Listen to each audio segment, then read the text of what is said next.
ہمارے چینل میں خوش آمدید۔ تو چلیے شروع کرتے ہیں آج کی کہانی۔ تو تمہیں لگتا ہے تمہارا نام نہاد شوہر مجھے شکاری کتوں کے آگے ڈال دے گا، یہی نا؟ یہ کہتے ہوئے وہ اس کے بے حد قریب آ گیا اور پھر اس کے بالوں کی ایک لٹ پکڑ کر اپنی انگلی پر گھمانے لگا۔ اس حرکت پر زوہا نے اپنی آنکھیں زور سے میچ لیں۔ پیچھے ہٹو مجھ سے۔ 2-3 لمحے تک جب ہادی پیچھے نہ ہوا تو وہ اپنے خشک ہونٹوں پر زبان پھیرنے لگی۔ جانے من، اپنے ہونٹوں کو تر کرنے کے لیے تمہیں زبان پھیرنے کی ضرورت نہیں۔ اگر چاہو تو میں تمہارے لیے یہ ڈیوٹی بھی سر انجام دے سکتا ہوں۔ یہ بولتے ہوئے وہ اس کے کافی قریب آ گیا۔ تبھی زوہا نے ایک زوردار چیخ ماری، جس پر ہادی منہ بگاڑتا ہوا پیچھے ہوا اور پھر افسوس سے بولا، بہت بری لگتی ہے مجھے تم لڑکیوں کی یہ عادت۔ خوش ہوتی ہو تو چیخ مارتی ہو، ڈر رہی ہوتی ہو تو چیخ مارتی ہو، غم میں ہوتی ہو تو چیخ مارتی ہو، جھولے لیتی ہو تو چیخ مارتی ہو، خوبصورت لگو تب بھی چیخ ہی مارتی ہو۔ کیا اس کے علاوہ تم لوگوں کو اور کوئی زبان نہیں آتی؟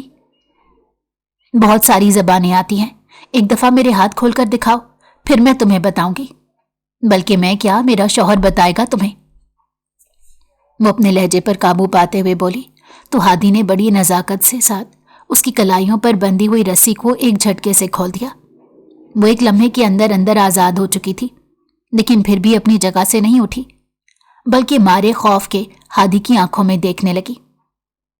آؤ نا میرے قریب، یہ تمہارا شوہر آ کر تمہیں میرے قریب کرے گا۔ ہادی کی آنکھوں میں شرارت تھی، جس پر زوہا بل کھا کر رہ گئی۔ مجھے لگتا ہے تم مجھے صرف اور صرف ڈرانے کی کوشش کر رہی ہو۔ جی نہیں، سچ میں میرا شوہر گینگسٹر ہے۔ ارے رکو، شوہر نہیں، ہونے والا شوہر۔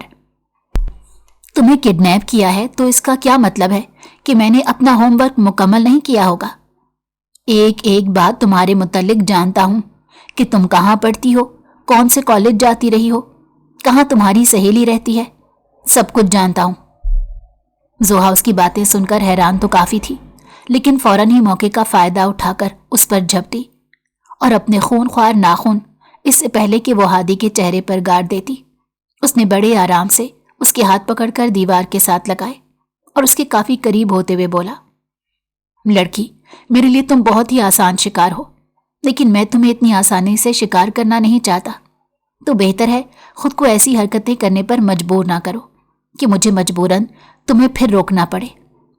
خیر، یہاں پر تم کھاؤ پیو عیش کرو، سو بھی سکتی ہو، اور اگر چاہو تو، لیکن جمعے کو ہمارا نکاح ہے، تیار رہنا۔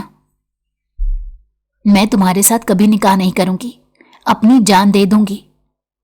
ہاں بے شک تمہاری مرضی، دے دو اپنی جان، لیکن اگر تم نے میرے ساتھ نکاح نہیں کیا تو تمہارے والدین کو بھی تمہارے پیچھے پیچھے بھیج دوں گا، تاکہ تم ان کے عالم برزخ میں پریشان نہ ہو۔ ملنے آ جائیں گے وہ بھی تمہیں وہیں پر۔ یہ کہتے ہوئے ہادی نے ایک مسکراہٹ اس کی جانب اچھالی، جس پر اس کی بائیں گال پر پڑتا ہوا ڈمپل کافی گاڑھا ہو گیا۔ اس کے بعد وہ رکا نہیں اور بڑے نارمل انداز میں کمرے سے باہر نکل گیا۔ پیچھے 2-3 لمحے لگے تھے زوہا کو اس کی بات سمجھنے میں، لیکن جب اسے بات سمجھ آئی تو ایک دم اس کے آنسو بہنے لگے۔ پتہ نہیں کیا غلطی ہو گئی تھی جو وہ اس جلاد صفت انسان کے متھے لگ گئی۔ اس سے تو بہتر وہ گینگسٹر ہی تھا۔ اس کی زندگی کافی عجیب ہو چکی تھی، جہاں جا رہی تھی وہاں پر پریشانیوں کے علاوہ اور کچھ بھی دکھائی نہیں دے رہا تھا۔ کالج کے بعد یونیورسٹی گئی تو وہاں پر ایک بہت ہی امیر زادے لڑکے نے اس کے ساتھ دوستی کرنے کی کوشش کی۔ پہلے پہل تو وہ اسے نظر انداز کرتی رہی، لیکن جب اس لڑکی کی جسارت بڑھتی ہی گئی اور ایک دن اس نے اپنے ساتھ اسے ہوٹل میں رکنے کے لیے بلایا تو زوہا کی رہی صحیح ہمت بھی ختم ہو گئی۔ وہ چپ کر کے گھر واپس آئی، لیکن 2-3 دن یونیورسٹی نہیں گئی۔ تیسرے دن ڈر کے مارے یونیورسٹی آئی تو پتہ چلا وہ لڑکا ہاسپٹل میں ایڈمٹ ہے۔ اسے بڑی حیرانی ہوئی کہ کیا ہوا، لیکن دل ہی دل میں خوش بھی ہو رہی تھی، مگر جب اسے پتہ چلا کہ کسی نے سرفراز کو بری طرح مارا ہے تو وہ بڑی حیران تھی کہ آخر ایسا کون ہو سکتا ہے جو اتنی بری طرح سرفراز کو پیٹے کہ اس کی 6 ہڈیاں ٹوٹ جائیں۔ لیکن پھر دل ہی دل میں اس معاملے پر مٹی ڈالتے ہوئے سوچا، ہو سکتا ہے کسی اور کو بھی تنگ کیا ہو۔ ہر کوئی اب زویا کی طرح خاموش تو نہیں رہ سکتا، کسی نے کوئی کارروائی کر دی ہوگی۔ وہ کافی پرسکون ہو گئی، لیکن اس کے بعد 2 دن ہی یونیورسٹی جا سکی۔ تبھی اسے ایک دن HOD کی آفس میں بلا لیا گیا، جہاں پر سرفراز کے والدین بھی موجود تھے۔ زویا کو دیکھتے ہی ان کے چہرے کے تاثرات ایک دم سے بدل گئے اور انہوں نے HOD کو سنجیدگی سے کہا، اگر آپ اس لڑکی کو یہاں سے نہیں نکالیں گے تو ہم آپ کی یونیورسٹی کا نام اتنا خراب کر دیں گے کہ ہو سکتا ہے آپ کو اپنی نوکری سے ہی ہاتھ دھونا پڑے۔ HOD نے انہیں سنجیدگی سے دیکھا اور کہا، صبر سے کام لیں آپ لوگ۔ پھر اس نے زوہا کو دیکھتے ہوئے کہا، یہ کیا آپ نے بدماشی پھیلا رکھی ہے یونیورسٹی میں؟ آپ یہاں پڑھنے آتی ہیں یا بدماشی کرنے کے لیے؟ سر، میں نے تو کوئی بدماشی نہیں کی، آپ کیا بات کر رہے ہیں؟ وہ کافی سہم گئی تھی، ایک تو ویسے بھی ہاتھ پیر ٹھنڈے ہو رہے تھے، یہ سوچ کر کہ اب نہ جانے کیا ہو گیا ہے، کیونکہ وہ تو اس بات سے بے خبر تھی کہ وہاں بیٹھے ہوئے مرد اور عورت سرفراز کے والدین ہیں۔ HOD اس سے پہلے کچھ کہتے سرفراز کی ماں چیخ کر بولی، اپنے بوائے فرینڈ سے تم نے میرے بیٹے کو پٹوایا ہے اور اب کہتی ہو کہ میں کیا بدماشی کر رہی ہوں؟ ارے غیرت کی گولی کھا مرو، ہمیں تو لگا تھا کہ جو مڈل کلاس لوگ ہوتے ہیں ان میں کچھ اور نہیں تو غیرت اور شرم تو بہت ہوتی ہے، لیکن تم میں تو وہ بھی نہیں، تم نے ہر حد پار کر دی ہے۔ اس سے پہلے کہ وہ مزید کچھ کہتی، HOD نے ہاتھ اٹھا کر اسے خاموش کروا کر بولی، دیکھیں اس سلسلے میں جو بھی ہوا ہے، مطلب ہمیں بہت افسوس ہے، کیونکہ آپ ہمارے ڈپارٹمنٹ کی سب سے برائٹ اور شائننگ اسٹوڈنٹ ہے۔ یہ معاملہ ایسا نہیں ہے کہ میں آپ کو وارننگ دے کر چھوڑ دوں، کیونکہ سرفراز کے والدین اسی یونیورسٹی کے ٹرسٹی بھی ہیں، تو ہمیں ان کی کمپلین پر آپ کو یونیورسٹی سے نکالنا پڑے گا۔ وہ تو ایک لمحے میں گمسم ہو گئی۔ اس نے ان دونوں میاں بیوی کی جانب دیکھا اور نرمی سے بولی، انکل آنٹی، میں نے کچھ نہیں کیا، بلکہ میرا تو کوئی بوائے فرینڈ بھی نہیں، ہو سکتا ہے آپ کو کوئی غلط فہمی ہوئی ہو۔ سرفراز مجھے تنگ کرتا تھا، ہراس کرتا تھا، لیکن کبھی بھی میں نے اس کی دوستی یا فلرٹ کا جواب نہیں دیا، ہمیشہ خاموشی سے ایک طرف ہو کر چلتی رہی۔ مجھے نہیں معلوم کہ اس کی یہ حالت کس نے کی ہے، اور اگر کسی نے ایسا کیا بھی ہے تو میرا اسے دور دور تک کوئی تعلق نہیں، بلکہ میں تو یہ معاملات کسی کو بتاتی بھی نہیں۔ مگر وہ دونوں میاں بیوی یہ بات ماننے کے لیے تیار ہی نہیں تھے۔ وہ عورت جاہلانہ انداز میں بولی، خود کو بڑا بنا سنوار کر رکھا ہے اور پھر کہتی ہو تمہارا کوئی بوائے فرینڈ نہیں؟ ارے بوائے فرینڈ کیا، مجھے تو لگتا ہے تمہارے کام ہی یہی ہے، لڑکوں کو اپنے پیچھے لگا کر پھر انہیں پٹواتی ہو۔ HOD نے انہیں خاموش کروا دیا اور سنجیدگی سے بولے، ٹھیک ہے مس زویا، اب آپ جا سکتی ہیں۔ یہ سن کر وہ باہر آ گئی۔ اس نے کافی کوشش کی کہ دوبارہ پھر اپنا ایڈمیشن یونیورسٹی میں بحال کرا سکے، لیکن ایسا نہیں ہوا۔ خیر 1 ہفتہ تک تو وہ گھر بیٹھی رہی۔ گھر والے کافی پریشان تھے کہ تم گھر میں کیوں بیٹھی ہو، یونیورسٹی کیوں نہیں جاتی؟ لیکن وہ خاموش تھی، کسی کو کچھ بھی نہیں بتا رہی تھی، اس میں ہمت ہی نہیں تھی۔ اس نے بہت ہی مشکلات کے ساتھ یہاں پر داخلہ لیا تھا۔ ابا تو اسے آگے پڑھانے کے حق میں ہی نہیں تھے، لیکن اس نے ایک بہت اچھی اسکالرشپ لے کر جب اپنا بہت اچھے میرٹ پر ایڈمیشن سیکیور کیا تو سب گھر والوں کو لگا کہ ہاں ہمیں زویا کو پڑھانا چاہیے۔ اس نے بھی سارے گھر کو یقین دلایا تھا کہ وہ گولڈ میڈل ہر حال میں لے کر آئے گی، لیکن یہاں پر جو صورتحال بن چکی تھی یہ بالکل اس کے متضاد تھی۔ پورا ہفتہ اس نے بخار کا بہانہ کیا، حالانکہ جسم نہیں البتہ دماغ کافی گرم تھا۔ اتوار کی رات اس نے تہجد کی نماز پڑھی اور رو رو کر اللہ سے اپنے لیے کوئی راہ نکالنے کے لیے دعا کی، کیونکہ وہ ہر طرح کی ترکیب سوچ چکی تھی، مگر ان میں سے کوئی ترکیب ایسی نہیں تھی جو اس کے لیے کارآمد ثابت ہو سکے۔ اگلے دن سوموار کے تقریباً 11 بجے اسے انجان نمبر سے فون آیا۔ فون اٹھا کر کان سے لگایا تو آگے سے ایک بڑی بجھی بجھی آواز سنائی دی، مس زویا، میں آپ کا HOD شمشاد بول رہا ہوں، آپ کے ایڈمیشن کو بحال کر دیا گیا ہے، اب آپ چاہیں تو کل سے آ جائیں۔ یہ بول کر اس نے کوئی بھی بات سنے بغیر فون رکھ دیا۔ زوہا وہ فون ہاتھوں میں لیے کافی حیران تھی، پھر بے اختیار اللہ کا شکر ادا کرنے لگی، کیونکہ اتنا کچھ سوچنے کے باوجود جہاں وہ کچھ بھی نہیں کر پائی تھی، اللہ نے پتہ نہیں کیسے اس کے لیے تمام معاملات ایک دم سے درست کر دیے تھے۔ وہ اسی وقت تیار ہو کر یونیورسٹی کے لیے نکلی، کیونکہ ان کی کلاسز سیکنڈ ٹائم ہوتی تھیں۔ وہاں جا کر اسے پتا چلا کہ HOD پر کسی نے حملہ کر دیا ہے۔ البتہ لوٹا تو کچھ نہیں، لیکن ان کی گاڑی کو روک کر انہیں کافی مارا ہے۔ ڈپارٹمنٹ کے کافی بچے تو یہ بھی کہہ رہے تھے کہ ہو سکتا ہے انہیں مارنے کے پیچھے بھی زوہا کے بوائے فرینڈ کا ہاتھ ہو، کیونکہ جب سے HOD کے ساتھ یہ حادثہ پیش آیا تھا اس کے بعد ہی انہوں نے زوہا کو فون کر کے دوبارہ پھر یونیورسٹی جوائن کرنے کے لیے بلایا تھا۔ حالانکہ وہ جانتی تھی ایسا کچھ بھی نہیں ہے، لیکن پھر بھی لوگوں کی باتوں سے کافی پریشان تھی۔ لیکن اب لوگوں کی باتوں کو خود پر سوار تو نہیں کر سکتی تھی۔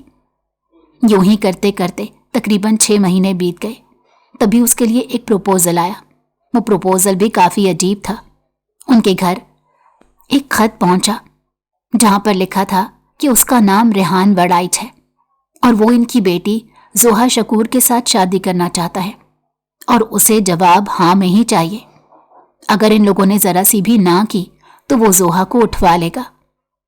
یہ خط پڑھ کر سبھی گھر والے کافی پریشان ہو گئے، خود زوہا بھی پریشان تھی۔ امی بار بار پوچھ رہی تھی، زویا کیا تم اس لڑکے کو جانتی ہو؟ اور وہ بار بار نفی میں سر ہلا کر بول رہی تھی، امی میں کسی کو نہیں جانتی، نہ جانے کون ہے۔ آپ کو مجھ پر اعتبار کرنا چاہیے، میں یونیورسٹی پڑھنے کے لیے جاتی ہوں، نہ کہ پیار اور محبت کی پینگیں بڑھانے کے لیے۔ لیکن امی کو اس کی بات پر بالکل بھی اطمینان نہیں ہوا تھا۔ انہیں لگتا تھا کہ اندر کہیں زوہا کا بھی ہاتھ ہے۔ انہوں نے پولیس اسٹیشن میں وہ لیٹر جمع کروایا تو انہوں نے فوراً ہی وہ لیٹر واپس کرتے کہا، دیکھیے میڈم، یہ لیٹر جس انسان کا ہے وہ ایک بہت بڑا گینگسٹر ہے، اور پولیس ہونے کے باوجود ہمارا اس انسان پر بالکل اختیار نہیں۔ وہ ہمارے قابو میں نہیں آ سکتا۔ اگر ہم اسے بہت مشکل کے بعد پکڑنے میں کامیاب ہو بھی گئے تو ہماری خود کی نوکریاں خطرے میں پڑ جائیں گی۔ بہتر ہے آپ اس معاملے کو اپنے طور پر حل کریں، بلکہ ہم تو یہی مشورہ دیں گے کہ اس بچی کا نکاح کر دیں۔ وہ ایک تو جائز خواہش رکھ رہا ہے آپ کے سامنے، یہ نہ ہو کہ کل کو آپ کی بچی کو بغیر نکاح کے ہی اٹھا لے، پھر آپ لوگ کیا کریں گے؟ اس بات پر امی اور ابو کافی پریشان ہو گئے۔ انہوں نے زوہا کو بھی کافی ڈانٹا کہ یونیورسٹی گئی تھی تو ہمیں لگا تھا ہماری زندگی آسان ہو جائے گی، لیکن جو کچھ تم نے کیا ہے اسے ہمارے لیے مزید مشکلات پیدا ہو گئی ہیں۔ وہ کافی پریشان تھی، پہلے سرفراز والا معاملہ، پھر HOD والا معاملہ، اور اب یہ رشتہ۔ پتہ نہیں ساری دنیا کیوں ہاتھ دھو کر اس کے پیچھے پڑ گئی تھی۔ وہ تو بڑے آرام سے یونیورسٹی جاتی اور گھر واپس آتی۔ اس دوران نہ کبھی کسی کیفے پر گئی، نہ ہی کہیں ہوٹلنگ کے لیے دوستوں کے ساتھ نکلی، بلکہ اس کے تو دوست اور جاننے والے بھی بہت کم تھے۔ پھر یہ سب کیا ہو رہا تھا؟ گھر والوں نے کافی سوچا، 1 ہفتے تک، لیکن دوسری جانب سے نہ کوئی رد عمل ہوا اور نہ ہی کوئی اور خط آیا۔ گھر والوں کو لگا ہو سکتا ہے یہ کوئی پرینک ہو یا کوئی جان پوچھ کر انہیں تنگ کرنے کی کوشش کر رہا ہو۔ لیکن ٹھیک 2 ہفتوں کے بعد دوبارہ پھر ایک خط آ گیا کہ آپ نے میرے سوال کا جواب نہیں دیا، میں مزید انتظار نہیں کروں گا، مجھے شادی کرنی ہے تو صرف اور صرف آپ کی بیٹی کے ساتھ، کیونکہ اس کے علاوہ مجھے آج تک کوئی بھی لڑکی پسند نہیں آئی، اور میں اپنی پسند ہمیشہ پا کر رہتا ہوں، کبھی بھی اپنی پسند کو اپنے ہاتھوں سے نکلنے نہیں دیتا۔ دوبارہ پھر پورے گھر والوں کے لیے پریشانی کا ماحول پیدا ہو چکا تھا۔ بالآخر 1 ہفتے بعد انہیں ریحان وڑائچ کا ایک اور خط وصول ہوا کہ ٹھیک 1.5 مہینے بعد فلاں جگہ پر پہنچ جائیے گا، وہاں پر میں آپ کی بیٹی کے ساتھ نکاح کر لوں گا، اور اگر آپ لوگ وہاں پر نہیں آئے تو 1.5 مہینے بعد فوراً اگلے ہی دن آپ کی بیٹی آپ کو زندہ نہیں ملے گی۔ سب بہت پریشان تھے۔ امی تو مسلسل پڑھائیاں کرنے میں لگی ہوئی تھی، ابو کی نمازیں بھی کافی لمبی ہو گئی تھیں، جبکہ زوہا نے یونیورسٹی جانا بھی چھوڑ دیا کہ کوئی اسے راہ چلتے ہی کڈنیپ نہ کر لے۔ لیکن آخر جو ہونا ہوتا ہے وہ ہو کر ہی رہتا ہے۔